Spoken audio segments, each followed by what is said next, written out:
สบายดีพี่น้องมื้อนี้ก็มาย่างหมูเนาะมาเบิ่ง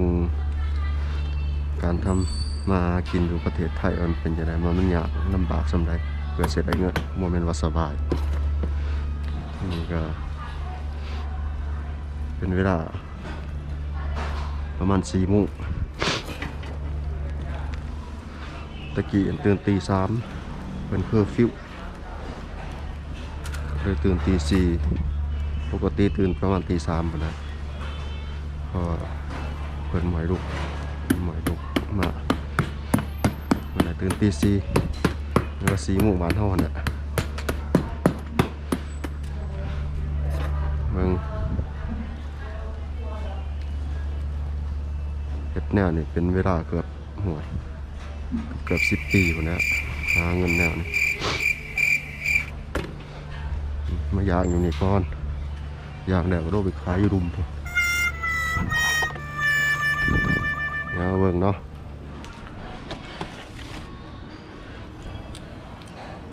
มาอยู่นี่ต้องมีทางเดียวต้องสู้บ่ได้หาเงินเนาะบ่ได้มาดิน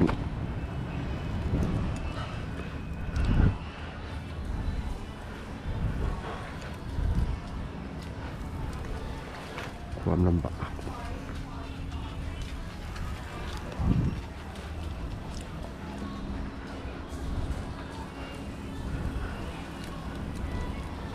เวลาเมื่อบ้าน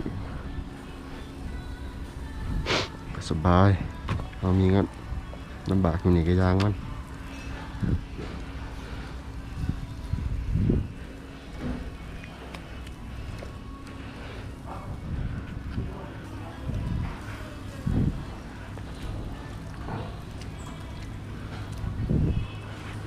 อย่างเดียวประมาณนะตี 5:30เดี๋ยวลงไปคาอยู่ถาเจ๊มันต้องมาเจ๊นึงเขาอยู่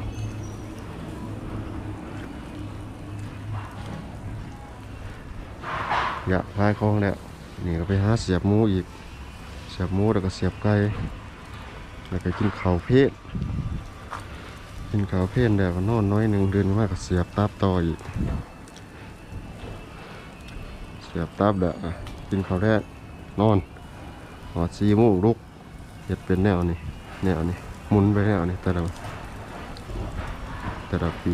แต่ละวันแต่ละมื้อหมุนไปคราวเดียวเบิดเดือน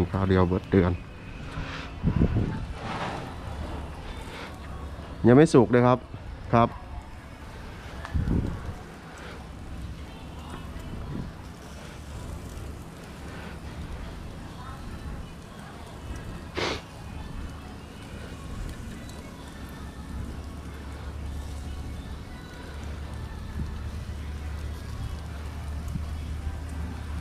หมูนี่ใหม่5 บาท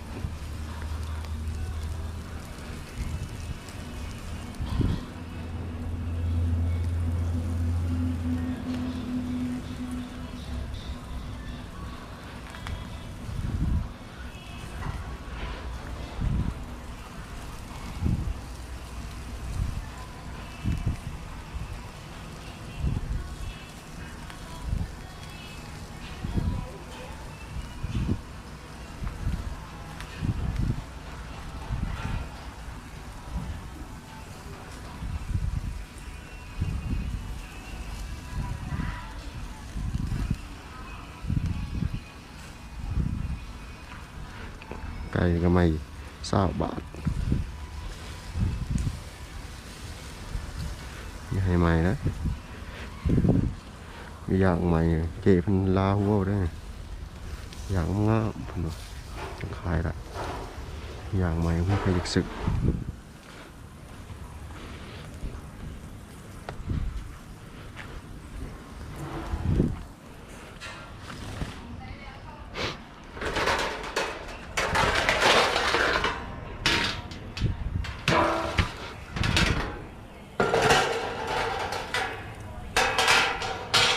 กับท่านมีคนยาวเพราะบันไดพูนแล้ว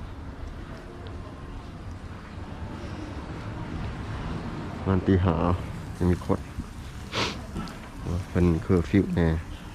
ปกติแล้ว ตลาดที่ก็เติร์ดเที่ยงคืนตลาดเสาปากเกร็ด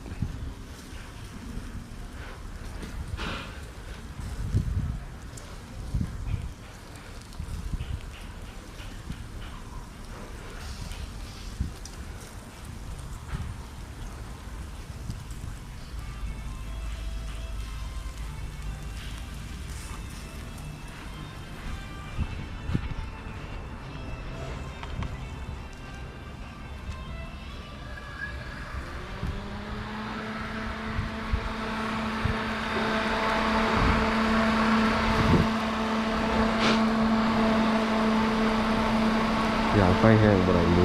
ที่สมัยอย่างไฟพอดีนี่สิงามที่เลี้ยงงาม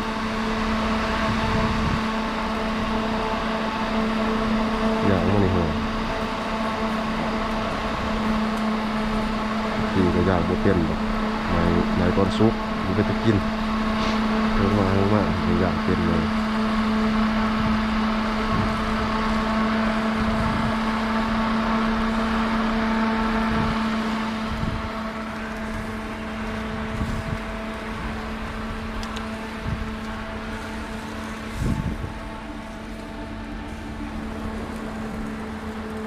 ใครคือกันต้องเห็ดไฟอ่อนไฟแห้งกับไม้ก็อยากคอยกลับไปอย่างโหมพายว่าอะไรขวดเสียหายหัวอย่างวันนี้ก่อนลูกไปรุมแล้ว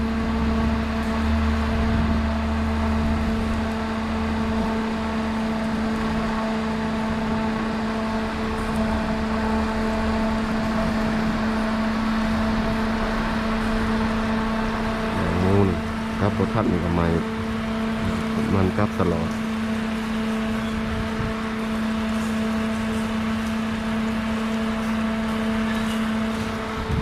ดูสินะ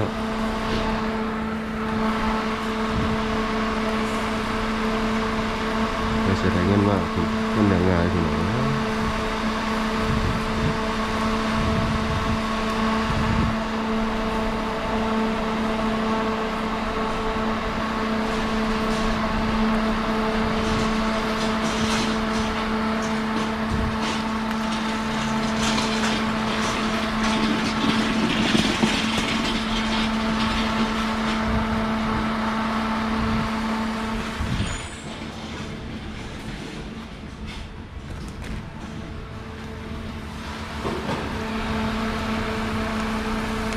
ครับหนอก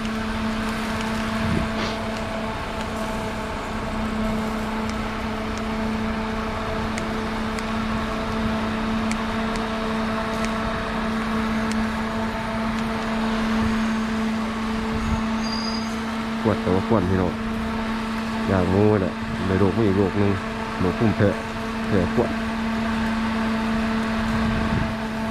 ไม่ใช่เลยเงิน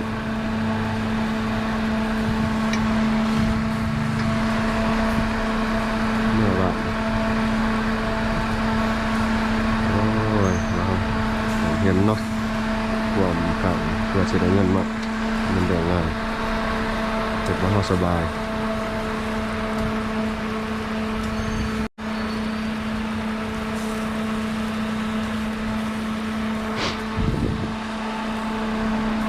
บาทพี่น้อง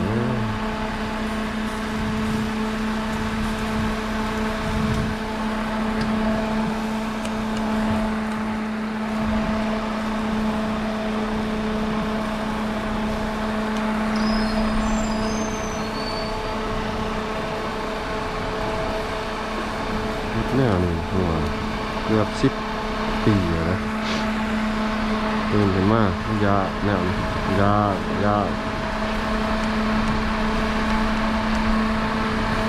มันคลายบ่ค่อยดีกันเลยมันคลายดีเนาะตัดลาย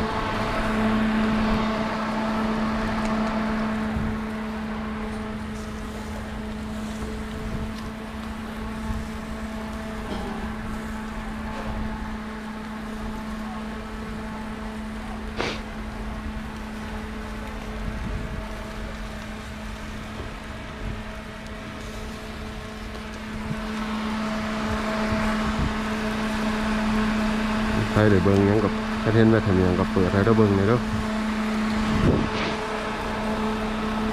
มาลูกชายเราโอ้ก็สิได้เงินมันเดือนเงินเดินถึงมาเดินตะซีมุมาอย่างหมู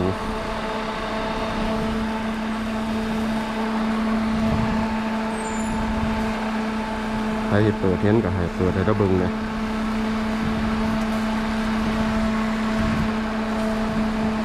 มันได้ง่ายแล้วก็เสียเงินเข้ามา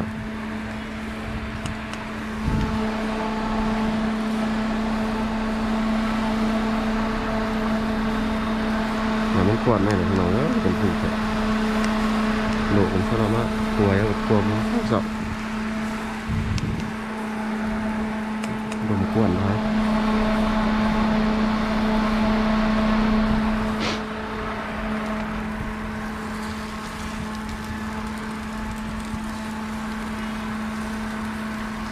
เย่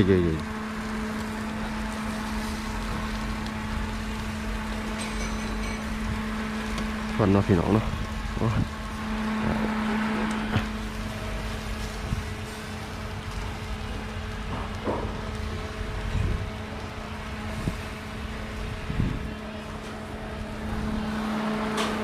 พี่น้องเบิ่งกับปิดปากกันเด้อ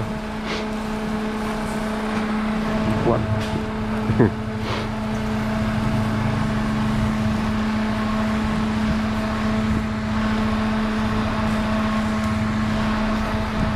สหายตีบมันเห็นกับให้เปิดไม่ถึงยังบ้างนะมันยากลำบากทำไรก็เสียดายเงินเดี๋ยวเรา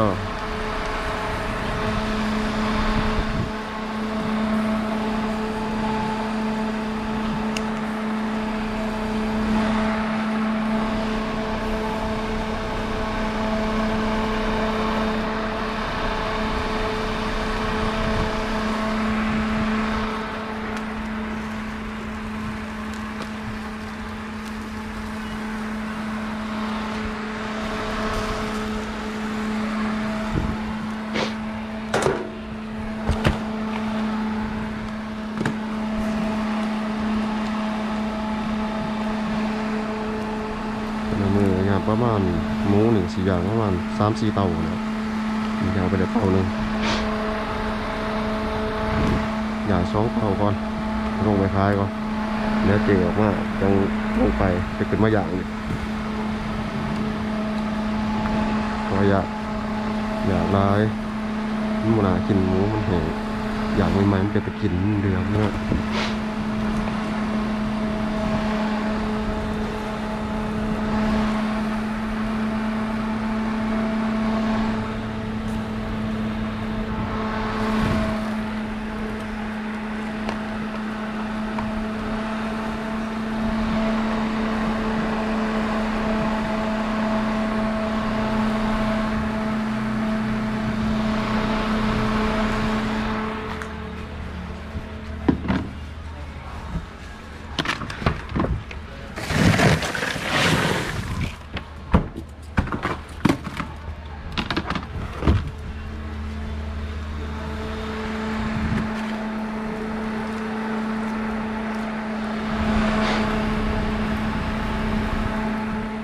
อย่างเดี๋ยวก็ไปเสียบมุ้ยเลยเสียบเราจะเต็มกล่องเดี๋ยวทายอีกตอนเสียบหมูเสียบไก่เสียบตับ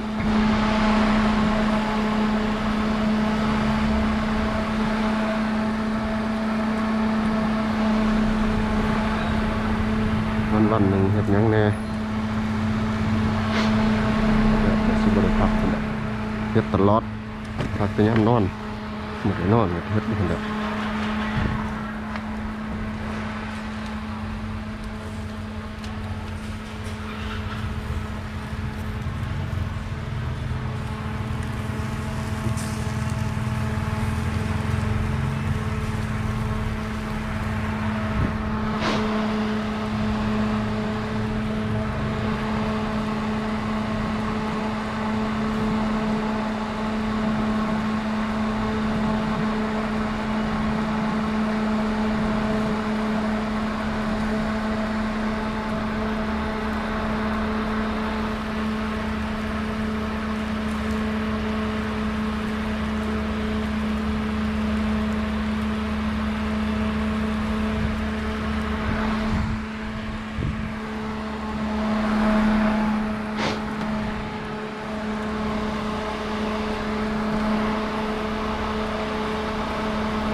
10 หมู่กับเบิดหมู่กับเบิดหมู่กับเบิดเบิดกับเก็บฝากไว้เฮ็ดของต่อตลาดนี้10 หมู่ก็จะเบิดคนนะมันเป็นตลาดเสาร์เขาเปิดแต่เสาร์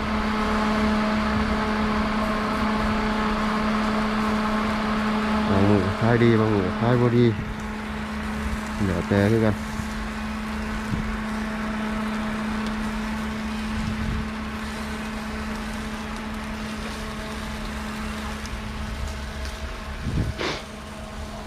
เจอโควิดเนี่ยที่สวงนี่มันก็บ่ปานใดคนก็เฮาก็บ่อย่างนั้นแต่มันสิเป็นจังได๋เงินค้ำก็หายากเขาก็ประหยัดกันประหยัดก็บ่ได้แล้วมันสิเป็นจังได๋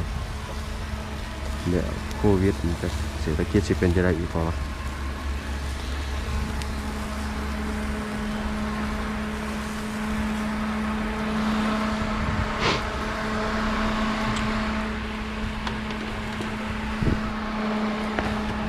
เดินก็ได้พี่น้องบางทีอย่างหมูอย่างงับเหมือนหมาไข่นอนใจเย็นใจห่อนบ่ได้อย่างหมูนี่ใจห่อนไม้รถนี่ใครเขาจะหายเมียนี่ไม้รถของนี่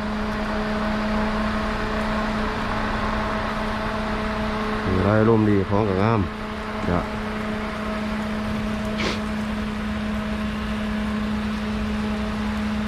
ฉะนั้นเมียเย็ดไปหาท่านเมียเย็ดไปหากับของใหม่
อยากให้พี่น้องไปเดี๋ยวมันจะสุกกลับมันเนี่ยกลับไปกลับมาเลยล่ะ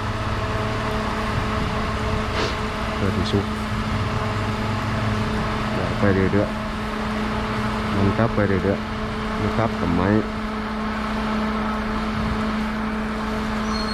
กลับประท่านกับไม้งูอย่างยากทางยากเสียบยาก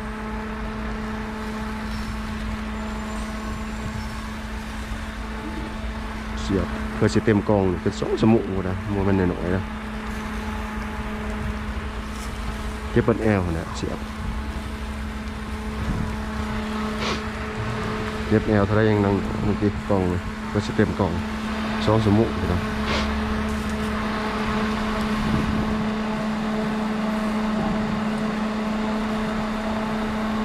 ทำได้หรือเปล่าเนี่ยก็ได้ยุกหมูนี่ไม่สูตับมาตับกับไก่เสียบง่ายกำไรดีหัวบันไดมันแทกแน่เครื่องปรุงมันร้ายคือไก่เครื่องปรุงบ่ร้ายตับแห้งง่ายเครื่องปรุงน้อยเดียวมัดข้าวเดียวเสียบตับโบเด็กก็เสียบง่ายได้เจอตับเด็กเสียบโบเด็กไปโบมากกันแล้วใหม่ฮะเลย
อยากไปพี่น้องก็สิได้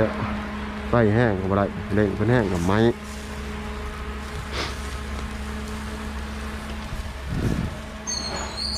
อยาก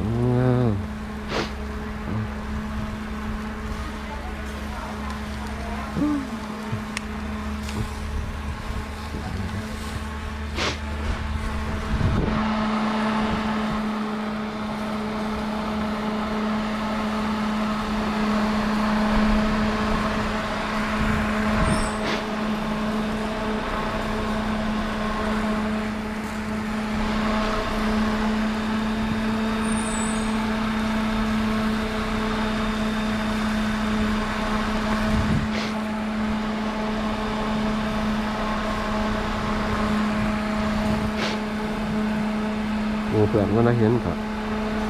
กดติดตามแน่มันมากก็ดีอยากพี่น้องด้วยกันทันยีโตนเนาะความลำบากเบิ่งกดติดตามน้ำแน่หมูปูก็ดีจะเห็นเนาะพี่น้องอยากพี่น้องด้วยกันใครเบิ่งให้เห็นกดติดตามแน่เพื่อนด้วยกันกดติดตามแน่เป็นกำลังใจเนาะการสู่ชีวิต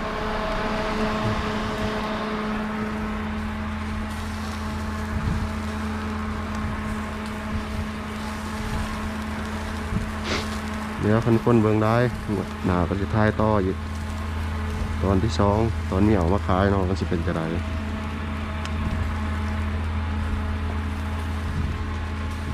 ตอนขายเดี๋ยวเห็ดยังอีก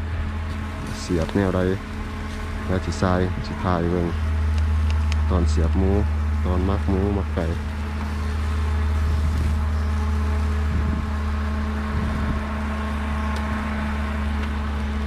หมูปูนะ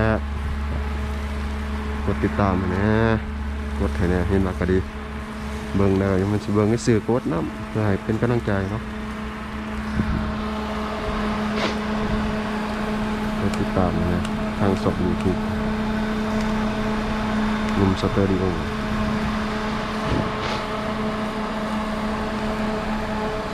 สื่อสอบนุ่มสตูดิโอเด้อ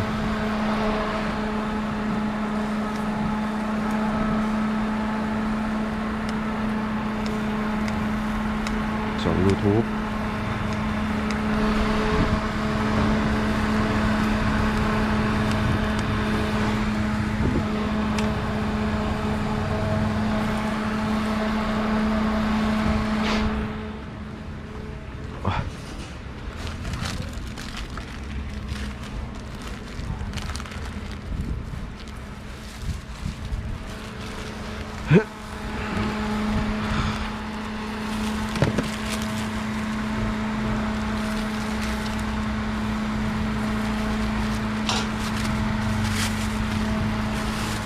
ครับผม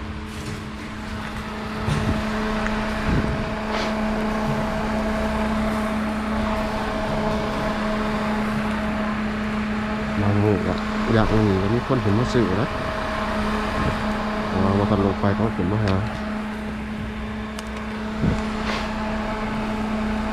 เสียลงไปตัวสียาเละเนาะพี่น้อง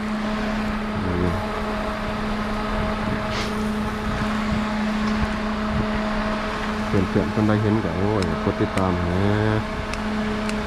นี่แหละนี่ส่งกดติดตามเนาะสวยกันเลย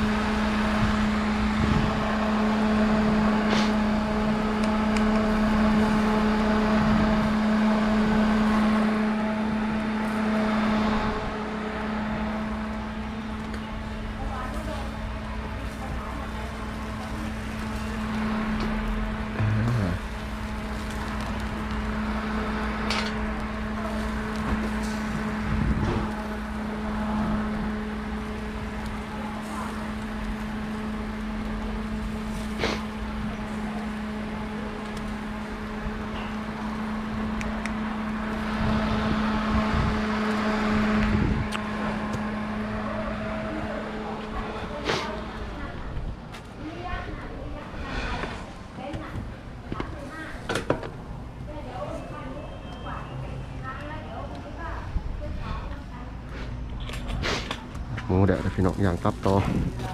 ตับแล้วก็จะลงไปขายแล้วกัน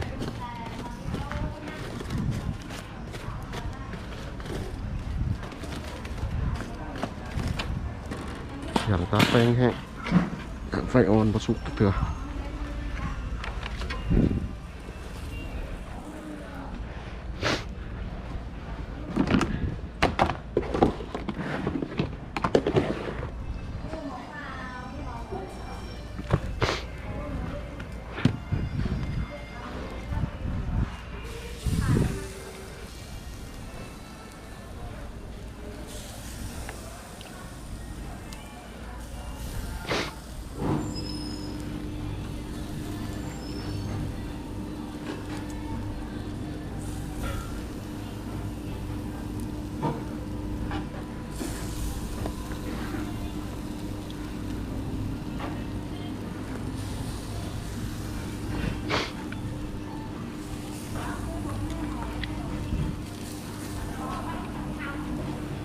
อย่างตับต้องแป้งแห้ง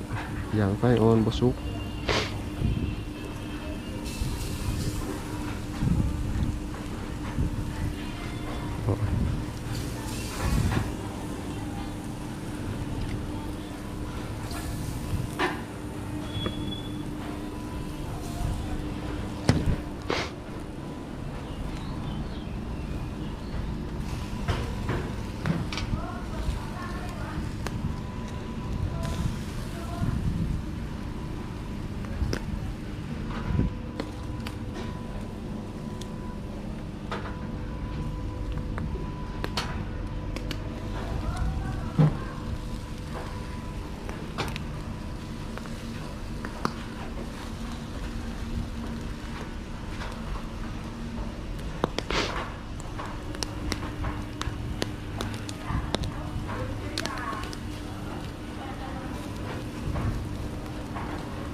ยังไงก็ฝากกดติดตามไปนะครับพี่น้องเลย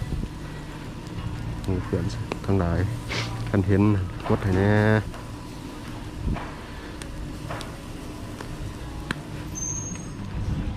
อยากพี่น้องคือกันคันที่โตนกันกับกดให้เด้อบาหลาย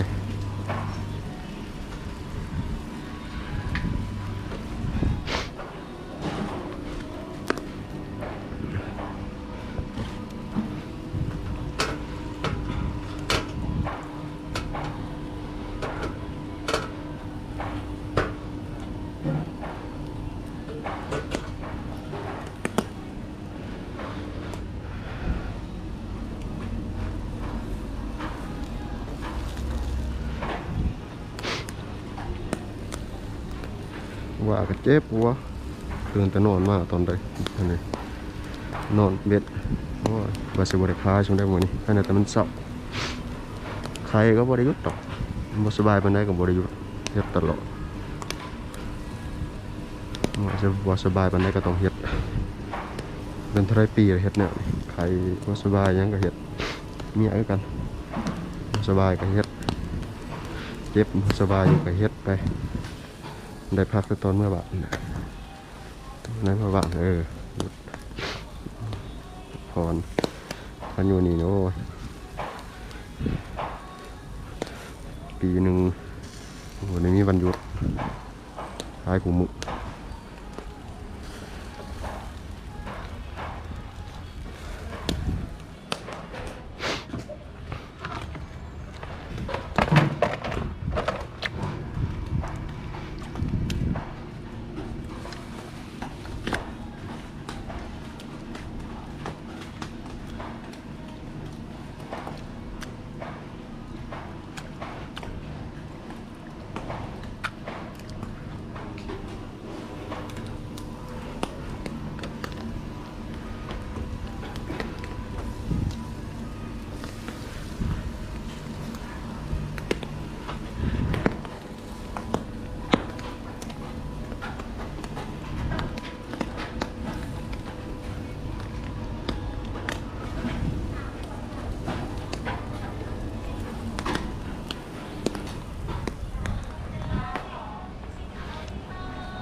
โอ้ยไม่อย่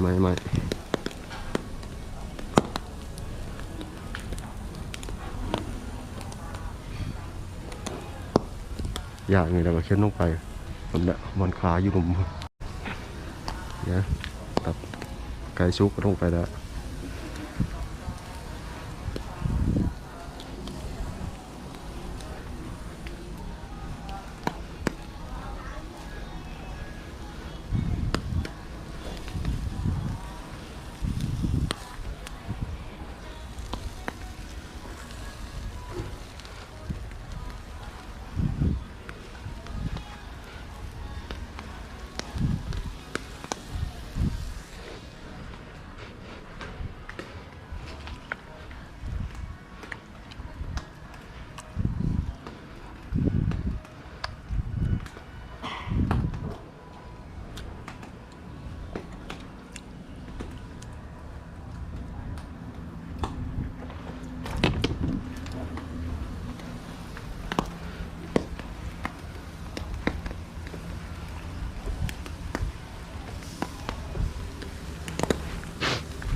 เจ๊เป็นกันหนึ่งเขาวเหนี้ยวอยู่ก็ลงมา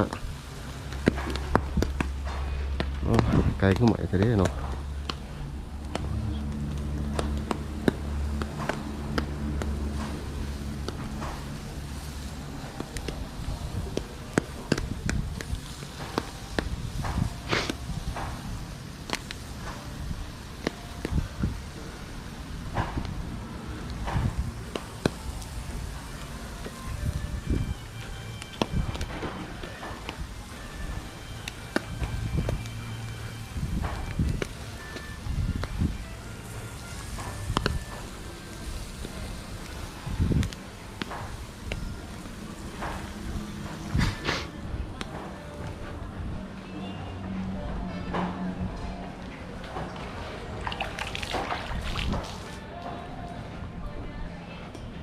อ่ะตอนนี้ก็ได้พี่น้องเนาะถามมาเบิ่งตอนเจ๊พนมมาขายสิเป็นจะไรถาเบิ่งอีกเพสองตอนที่สองเนาะตอนนี้ละ